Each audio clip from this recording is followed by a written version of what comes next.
What is a supply chain? A supply chain is a global network used to deliver products and services, from raw materials to end customers, through an engineered flow of information, physical distribution, and cash. Basic supply chain for a product. The below figure illustrates a very basic supply chain with three entities: a producer with one supplier and one customer. Four basic flows that connect the supply chain entities together are as follows. Flow of physical materials and services from suppliers to the end customer. Flow of cash from the customer to the raw materials supplier. Flow of information back and forth along the chain. And reverse flow of product returned. A basic supply chain in this figure is made up of these entities. Seller is a supplier who provides goods and services, or a person or organization with whom the buyer does business. Their generic term in marketplace is seller. Supplier provides materials, energy, services, or components for a product or service, such as plastic, fabric, electric wiring, or aircraft. A producer is the one who receives components from the seller to produce a finished good or service, such as shirts from fabric, crockery from plastic, power from electric wiring, or provides transportation through aircraft. The customer is the one who receives the finished product. That is the one who wears those shirts, uses the crockery, turns on the lights, or flies in an aeroplane. Strategies. There are three types of supply chain strategies: stable, reactive, and efficient reactive. Stable supply chain strategy is appropriate for chains that are focused on execution, efficiencies, and cost performance. They use simple connectivity technologies and have little need for real-time information. For example, table salt manufacturer uses scale production and dedicated capital assets. Reactive supply chain strategy works well when the chain acts to fulfill demand from trade partners. For example, manufacturer of sports team apparel for fans. When a team makes it to the next round, more products are needed. However, for the losing team, demand virtually disappears. Efficient reactive supply chain strategy focuses on the efficiency and cost management on the total delivered cost of finished goods. For example, in supermarket chains, distribution centers, logistics providers, and manufacturers cooperate to replace the goods sold in the shops within less than 24 hours. Flows in supply chains. There are four flows in supply chains. Information flow includes invoices, sales literature, specifications, receipts, orders, and rules and regulations. Primary cash flow includes payments of products and supplies. Primary product flow includes materials, components, supplies, services, and finished products. Reverse product flow includes returns for repair, replacements, recycling, and disposals. Supply chain example. Consider a supply chain model of a bakery who sells a variety of cakes, and this baker is one end of a supply chain. In this case, a supplier is a wholesale food distributor that provides ingredients such as flour, cream, and sugar. The bakery is the producer who turns those ingredients into a variety of cakes. The bakery is operated by an owner who is the retailer and who sells these cakes to the customer. Supply chain in manufacturing. Consider a complex manufacturing supply chain model that appears in corporate supply chains. In this model, you will notice the second tier of suppliers and more distribution centers and customers. These suppliers supply materials as well as services. You put the manufacturing at the center and suppliers of components to the immediate left. The Tier 1 suppliers have their own suppliers in Tier 2. For example, Tier 1 supplier might be a wholesale food distributor that purchases flour from its own supplier.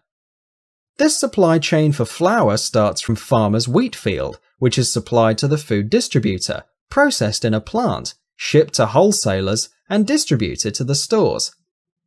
No matter how far you travel toward the left, you will never run out of new tiers of suppliers.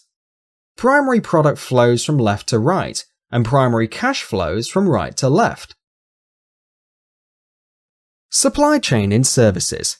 Initially, the supply chain model was developed for manufacturing, but service industry has supply chains too. A few examples of services industries are electricity provider, legal advisor, real estate, construction, software house, and even federal government. In its broadest sense, service industries include all organizations except farming, mining, and manufacturing. Below exhibit illustrates the supply chain of an electric utility.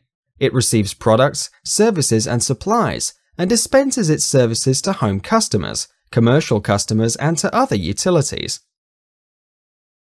Firms generally pursue one of the two types of supply chain management: vertical integration and lateral or horizontal integration. Vertical supply chain management. It is an arrangement in which the supply chain of a company is owned by that company. Usually each member of the supply chain produces a different product or market-specific service, and the products combine to satisfy a common need. This structure still persists in some companies. Vertical integration enterprise may grow from an entrepreneurial base by adding departments and layers of management, or through mergers and acquisitions.